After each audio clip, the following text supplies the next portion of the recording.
हाँ जी, तो national income आज शुरू करना है।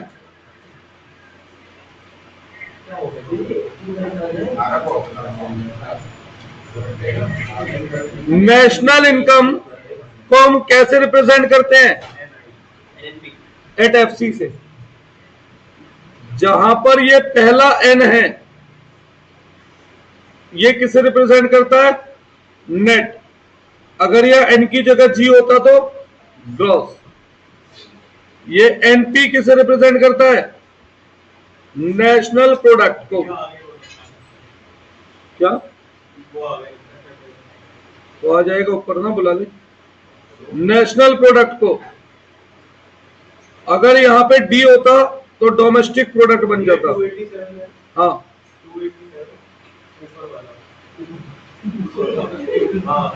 एफसी फैक्टर कॉस्ट, और यहां पे एमपी होता तो मार्केट प्राइस। ये तो सबको ध्यान होगा, 12th अभी बहुत ज्यादा समय नहीं बीता इको के पेपर का। तो जीएनपी एट एमपी क्या बोलेंगे हम उसे? Gross national product. At MP होगा तो market price. NDP at MP. National product. NDP at MP. National domestic product. Net domestic product at factor cost. सही है, एट मार्केट प्राइस। ठीक है, अब इनमें रिलेशन क्या क्या है? नेट या ग्रॉस में क्या रिलेशन है? नेट से ग्रॉस पे जाते हैं हो जाता है तो प्लस डेप्रिसिएशन।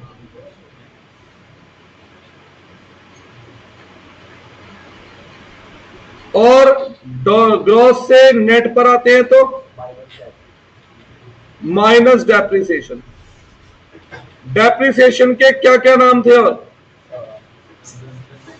मशीन जो डेप्रिसिएशन के 3-4 नाम थे। एक डेप्रिसिएशन है, दूसरा consumption of fix capital,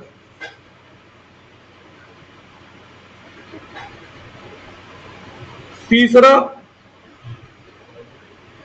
fall in value of capital,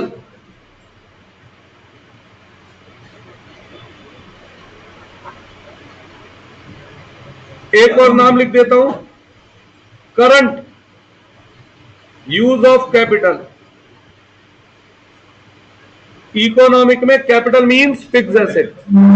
अब मैं साथ ही साथ आपसे एक क्वेश्चन पुट कर रहा हूं, is depreciation includes in national income और not? Depreciation is part of national income और नॉट? हाँ या ना? हाँ। कितनों की तरफ से हाँ आंसर है? अब एक भी जना हाथ नहीं खड़ा करेगा। इसका आंसर है नो। क्यों नो? नेशनल इनकम किससे निकाल रहे हो आप?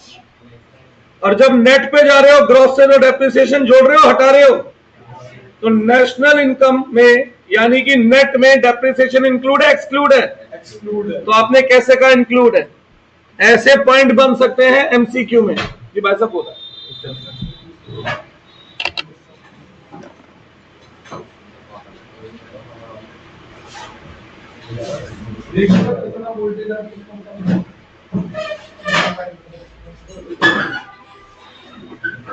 आगे।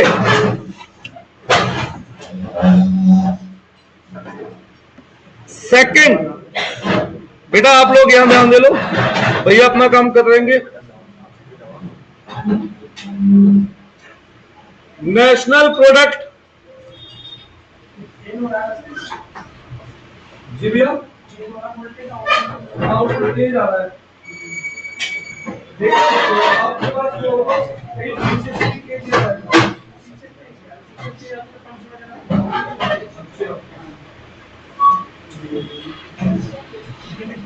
तो आपको करके लाना होगा ना। इसके पापा मिस्त्री थोड़ी है। नेशनल प्रोडक्ट, अरे मेरी बात सुन लो भाई, सुनते हो तो यार।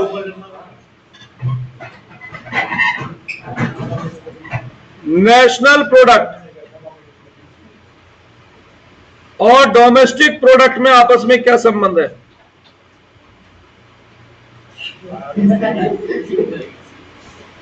नेशनल से डोमेस्टिक पे जाते हैं, नहीं ध्यान देना यहां पर, तो माइनस करते हैं net factor income from abroad, NFIA, ऐसे ही है। डोमेस्टिक से नेशनल पर आते हैं तो डोमेस्टिक में प्लस करते हैं NFIA। NFIA की फुल फॉर्म क्या थी? नेट फैक्टर इनकम, कीवर्ड है फ्रॉम अब्रॉड। कैसे निकलता है? फैक्टर इनकम फ्रॉम अब्रॉड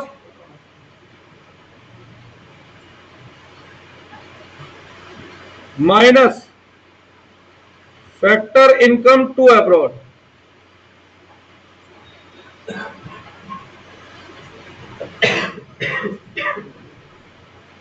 यही है।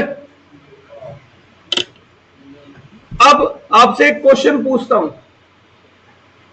Factor income to abroad is part of national income और नॉट?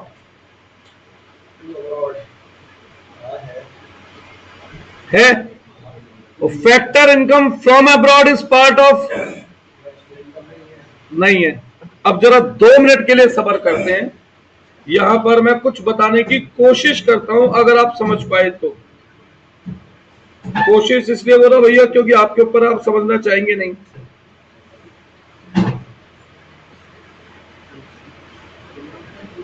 भाई साहब, NP से डोमेस्टिक प्रोडक्ट पे जा रहे हो तो NP में से क्या माइनस कर रहे हो? NFIA। NFIA को मैं ये भी लिख सकता हूं, factor income from abroad minus factor income to abroad. तो ब्रैकेट खोलूंगा तो factor income from abroad minus हो रहा है, ब्रैकेट खोलूंगा तो, और factor income to abroad plus हो रहा है। ऐसे ही कुछ हो रहा है।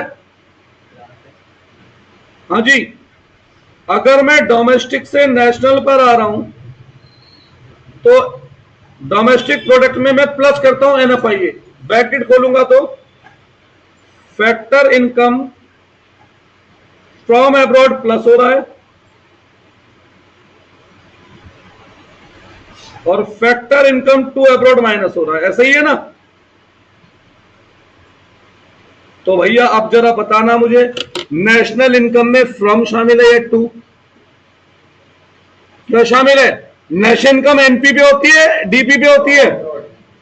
हाँ भाई, तो फ्रॉम शामिल है और टू नहीं है। और आप क्या बोल रहे थे? टू शामिल है, फ्रॉम नहीं है। ऐसे क्वेश्चन MCQ में पूछे जा सकते हैं। सब उल्टे आंसर करोगे तो आंसर मार्क्स भी तो उल्टे आएंगे, +5 की जगह -5। तो -6 होता है। वो जो 5 आने थे वो भी तो नहीं आए, उन्हें कौन काउंट करेगा? तो मैंने तो फिर भी कम काटे हैं, ज्यादा कटे ना। हाँ जी, तो डोमेस्टिक इनकम में टू अब्रॉड इंक्लूड होता है और नेशनल इनकम में फ्रॉम अब्रॉड इंक्लूड होता है। MCQ के लिए ध्यान रखें, ऐसे पॉइंट MCQ में पूछे जाएंगे। डोमेस्टिक इनकम में टू अब्रॉड इंक्लूड है और नेशनल इनकम में फ्रॉम अब्रॉड इंक्लूड है। ये पॉइंट बनते हैं। मैं वैसे भी बड़े बड़े न्यूमेरिकल नहीं करा रहा हूं अब, ठीक है, पर MCQ में जो चीजें बनती है वो तो लिखूंगा। तीसरा रिलेशन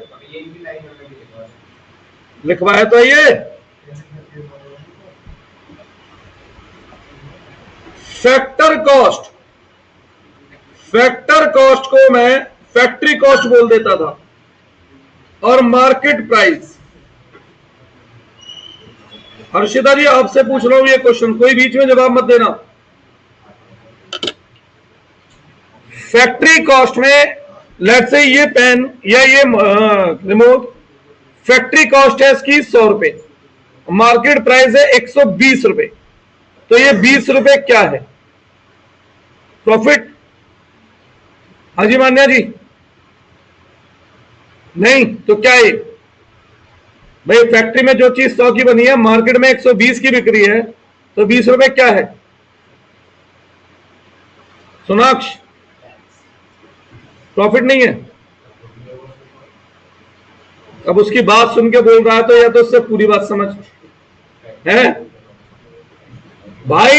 ये 20 रुपए प्रॉफिट नहीं है, ये टैक्स है। रीजन मैंने आपसे कितनी बार बोला, जब मैं इकोनॉमिक में बात करता हूं कॉस्ट की, तो प्रॉफिट कॉस्ट का इनबिल्ट पार्ट है, वो ऑलरेडी कॉस्ट में इंक्लूड होता है।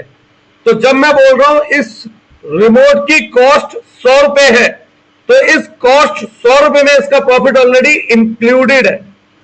तो अब जो चीज फैक्ट्री में 100 रुपए की बनी, दैट इज प्रॉफिट के साथ 100 रुपए की है, वो बिक 120 की क्यों रही है? सरकार को जीएसटी देना पड़ता है।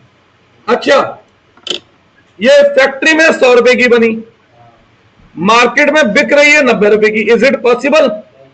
बिल्कुल सब्सिडी, हाँ या ना? तो अगर मैं नेशनल इनकम की बात करूं तो मैं 100 रुपए पे काउंट करूं या 90 रुपए में काउंट करूं? 100 में। क्यों? क्योंकि न्यू एडिशन 100 का हुआ है, 90 का हुआ है 100, तो यानी सब्सिडी जोड़नी पड़ती है और इनडायरेक्ट टैक्स माइनस करना पड़ता है जब हम मार्केट प्राइस से फैक्ट्री कॉस्ट पे आते हैं। और फैक्ट्री कॉस्ट से मार्केट प्राइस पे जाते हैं तो इनडायरेक्ट टैक्स जुड़ता है और सब्सिडी माइनस होती है। तो factor cost minus net indirect tax. और मार्केट प्राइस से अगर हम फैक्टर कॉस्ट पे आते हैं तो मार्केट प्राइस, सॉरी ये प्लस था ये माइनस, नेट इनडायरेक्ट टैक्स।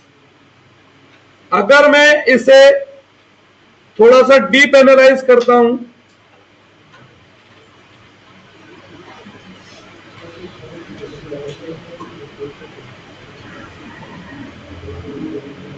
तो ध्यान दो,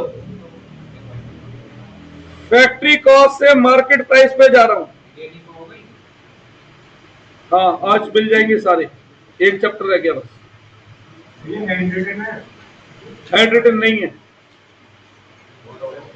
नेट इनडायरेक्ट टैक्स कैसे निकलता है? इनडायरेक्ट टैक्स माइनस सब्सिडी, ऐसे ही है ना? तो फैक्ट्री कॉस्ट से मार्केट प्राइस पे जा रहा हूं, डीप एनालाइज कर रहा हूं, तो मैं इसे अगर ब्रैकेट में रखता हूं, ब्रैकेट खोलता हूं प्लस वाला, तो plus indirect tax minus subsidy. वापिस आता हूं तो market price minus indirect tax plus subsidy. तो अब मेरा क्वेश्चन है आपसे, क्या सब्सिडी नेशनल इनकम में इंक्लूड होती है डोमेस्टिक में? क्योंकि बात तो फैक्ट्री कॉस्ट मार्केट प्राइस की, तो नेशनल डोमेस्टिक में डिफरेंस ही नहीं है ना। नेशनल डोमेस्टिक में डिफरेंस ऊपर था, तो जो नेशनल है वो डोमेस्टिक है, जो डोमेस्टिक है वो नेशनल है। इनमें ये डिफरेंस किसका है? टैक्स और सब्सिडी। क्या इनडायरेक्ट टैक्स नेशनल इनकम में शामिल होता है? नहीं। डोमेस्टिक में? उसमें भी नहीं, क्योंकि डोमेस्टिक इनकम होती थी एनटीपीएडएफसी और नेशनल का है एनएमपीएडएफसी। एफसी है ना? तो ऐसे क्वेश्चन अगर आए तो क्या आप टिक मार्क सही कर पाएंगे? अब ठीक है, पहला। अब आगे बढ़ते हैं।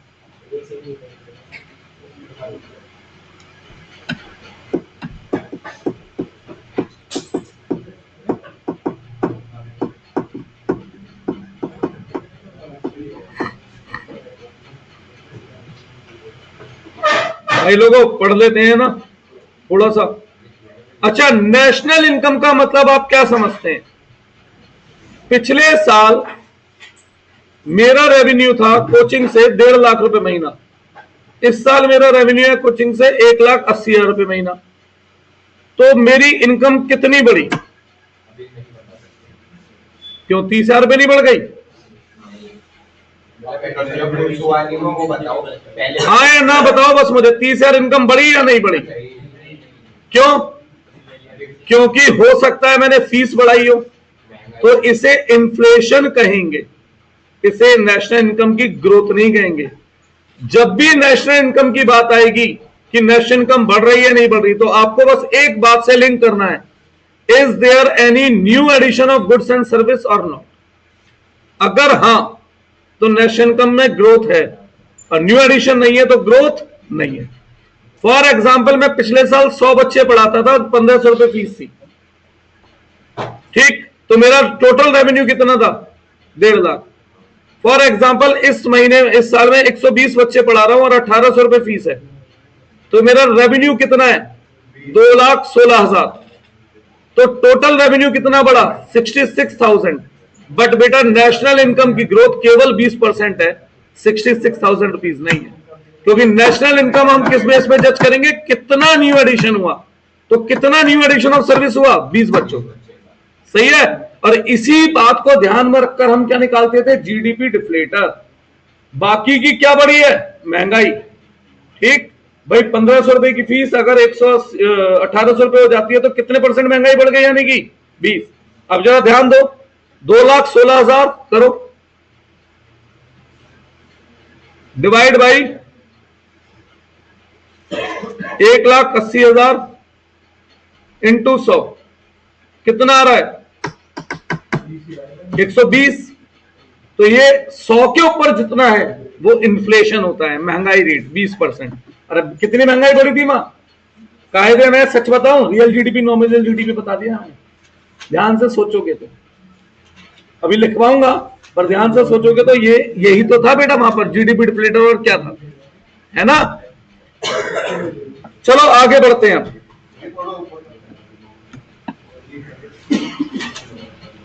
अब इकोनॉमी कितने सेक्टर होती है?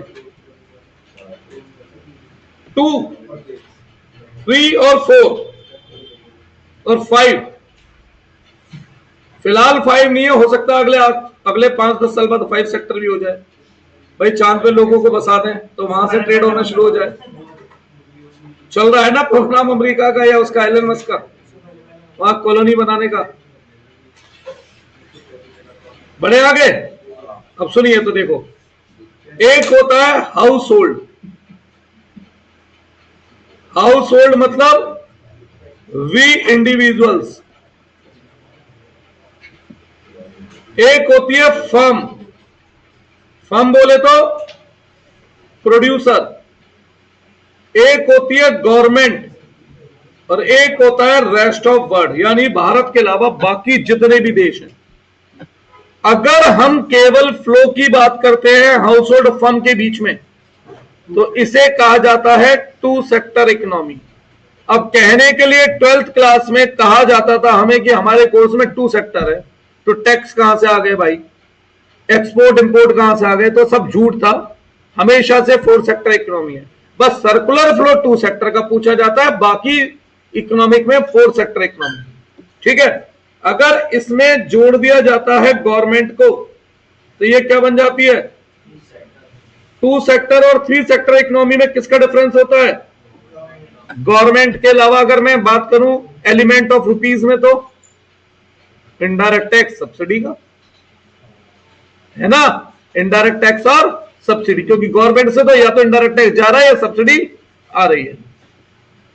और 4 सेक्टर इकोनॉमी में क्या, ये इन्हें को जोड़ दे तो 4 सेक्टर इकोनॉमी, इसमें किसका फर्क आ गया? अगर रुपीस की बात करें तो एनएफआई है, किसका? एनएफआई है, ठीक है। कोई डाउट?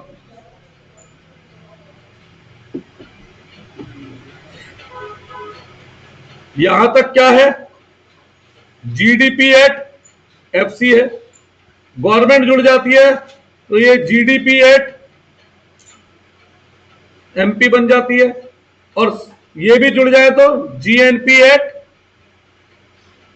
एमपी पे पहुंच जाते हैं हम, ठीक। एमपी क्यों? क्योंकि इनडायरेक्ट टैक्स का इन्वॉल्वमेंट आ गया,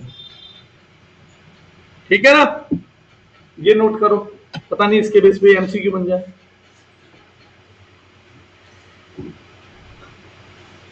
अब सर्कुलर फ्लो कितने तरीके का होता था?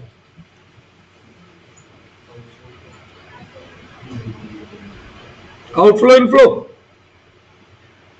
मैं कैश फ्लो स्टेटमेंट कोई ना पढ़ा रहा हूं भाई। हाँ जी,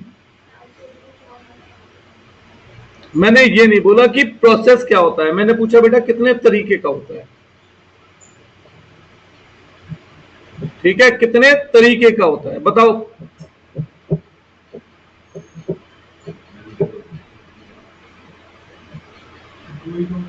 कौन कौन से? अबे बाबूजी, रियल फ्लो और मनी फ्लो। रियल मतलब थिंग, मनी मतलब रुपीस। क्या? रियल फ्लो मनी फ्लो ही था। अदर नेम मुझे दिमाग में नहीं आ रहे अभी, अभी नहीं आ रहे इंस्टेंट में। हाँ physical. Physical flow real flow को कह दिया गया, नॉमिनल फ्लो मनी फ्लो को कह दिया। असल में इसलिए ध्यान कम रहता है ये, क्योंकि इस पर रुकते कितनी देर में, 2-4 मिनट, फिर आगे बढ़ जाते हैं क्योंकि इस पर फोकस ही नहीं करते ज्यादा, है ना। अब सुनो, जैसे ये हाउस होल्ड है और ये फर्म है। फर्म को प्रोडक्शन के लिए कितने फैक्टर ऑफ प्रोडक्शन चाहिए? हाँ भाई, फर्म को कितने फैक्टर ऑफ प्रोडक्शन चाहिए? 4। तो ये फैक्टर ऑफ प्रोडक्शन इन्हें देगा कौन? हाउस होल्ड देगी। Land plus labour plus capital plus entrepreneur. यहां मैंने रुपीस की बात की है नहीं। Firm in factor of production को यूज करके क्या प्रोड्यूस करेगी? गुड्स एंड सर्विस प्रोड्यूस करेगी। और ये गुड्स एंड सर्विस फर्म खुद यूज करेगी या हाउस होल्ड को दे देगी? तो मैंने यहां पर क्या बात की? रुपीस एलिमेंट की। तो इसी को कह दिया गया रियल फ्लो या फिजिकल फ्लो।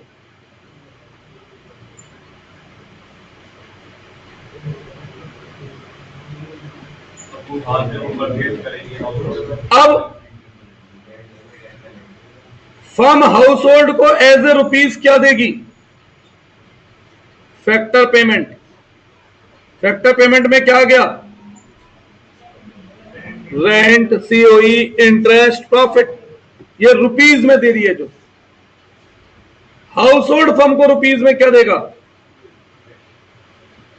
Consumption expenditure.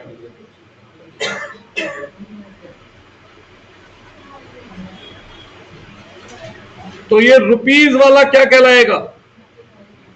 ये मनी फ्लो। कलर कोडिंग समझ गए? रेड कलर मनी फ्लो और green colour real flow. Money flow को नॉमिनल फ्लो भी कह देते हैं, है ना।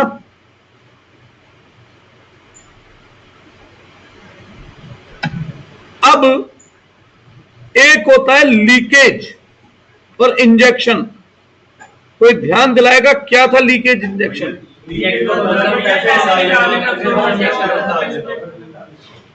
अब ऐसा समझते हैं,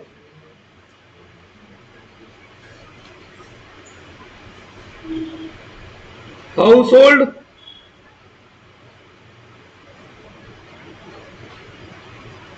और फर्म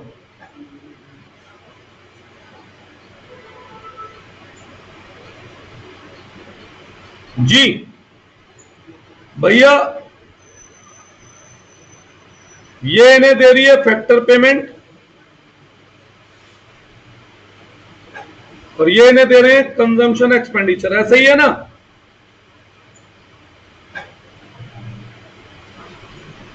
बीच में आ गए ये फाइनेंशियल सेक्टर बैंक। अभी मैं केवल टू फ्लो की बात कर रहा हूं। अभी मैं केवल टू फ्लो की बात कर रहा हूं, ठीक है। और जो हमने एग्जांपल पढ़े थे ना लीकेज और फ्लो के, उसमें 2, 3, 4 सब मिक्स कर दिए थे और कहा गया था कि 2 सेक्टर इकोनॉमी है। तो 2 सेक्टर इकोनॉमी में फ्लो क्या नाम है, लीकेज और इंजेक्शन का एक ही एग्जांपल बनता है। हाउस होल्ड जो कमाते हैं कुछ पैसा बैंक में सेव कर देते हैं क्या? तो क्या ये रोटेशन में आगे गया? तो ये क्या बना? लीकेज। मैं 2 सेक्टर की अभी बात कर रहा हूं केवल, ठीक है। अगर मैं एक्सपोर्ट जोड़ता हूं तो वो 4 सेक्टर का पार्ट पहुंच जाता था। अब ये सोचने की बात है हमें क्या किताबों से पढ़ाया जाता है, बोल करके टू सेक्टर क्या समझाना चाहते हैं, मेरे कई बार नहीं समझ में आता उन किताबों में। अगर मैं केवल टू सेक्टर की बात करूंगा तो ये सेविंग है ना भाई, चाहे घर में पैसा बचा कर रखे चाहे बैंक में, वो पैसा खर्च तो नहीं कराना। और इंजेक्शन क्या हुआ, फर्म ने बोरो करा इससे, और फिर बोरो करके फर्म ने क्या कर दिया, उस पैसे को इन्वेस्ट करा, तो फ्लो में ये पैसा जुड़ गया। ये टू सेक्टर का लीकेज और फ्लो है। लीकेज क्या थी, सेविंग, और फ्लो क्या था, बोरिंग। अब इसमें थ्री सेक्टर का लीकेज फ्लो भी हो सकता है क्या,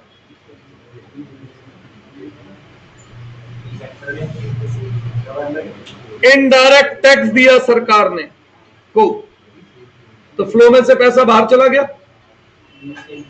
पर मैं ऐसा बोलना पसंद करूंगा इनडायरेक्ट टैक्स यहां से गया, क्योंकि भैया अपनी जेब से कोई ना देती है फर्म। और क्या आके जुड़ गया, सब्सिडी आके जुड़ गया, तो ये क्या है, इंजेक्शन। अगर मैं फोर सेक्टर की बात करता हूं तो हाउस होल्ड विदेश से भी माल खरीदते हैं, जैसे हमारे देश में कुछ लोग पानी भी विदेशी पीते हैं, तो पैसा तो बाहर जा रहा है ना, क्या है वो, लीकेज। और